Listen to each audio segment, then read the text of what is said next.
அனைவருக்கும் சித்தர்கள் தின நல்வாழ்த்துக்கள். சித்தரோட தினம் நம்ம எப்படி கொண்டாடுறோம் அப்படின்னு பார்த்தீங்கன்னா, அகத்தியரோட பிறந்த நாளை தான் நம்ம சித்தர்கள் தினமாக வருட வருடம் கொண்டாடிட்டு வரோம். ஸோ அகத்தியரோட பிறந்த நாள் மார்கழி மாதத்தில் ஆயில்ய நட்சத்திரத்தில் வருது.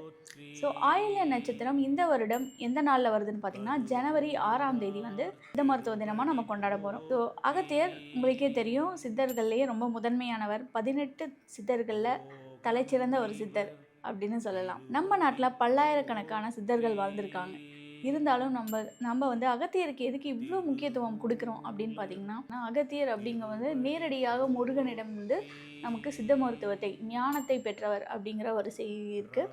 ஸோ வரலாறு இந்த மாதிரி முருகனிடமிருந்து ஞானத்தை பெற்று அதன் மூலம் சித்த மருத்துவத்தை மக்களுக்கு அப்படின்னா அப்போ வாழ்ந்த மக்களுக்கு மட்டும் இல்லை, இனி வரப்போகும் எதிர்காலத்துக்கும் சரி, எல்லா சந்ததியினருக்குமே நோய் நொடி இல்லாமல் ஆரோக்கியமாக வாழணும் அப்படின்னு சொல்லி சித்த மருத்துவத்துக்கு ஒரு பெரும் பங்கு ஆற்றியிருக்காரு. அவர் எழுதின நூட்கள் நிறைய நூட்கள் இருக்குது. குறிப்பாக வந்து அறுவை சிகிச்சை நூட்கள், கண் நோய்களுக்கு சம்மந்தப்பட்ட நூட்கள் மற்றும் ரசவாதம் சம்மந்தப்பட்ட நூட்கள்னு சொல்லி நிறைய முக்கியமான குறிப்புகள் எல்லாமே அவர் எழுதிய செய்யுள்கள் மூலம்.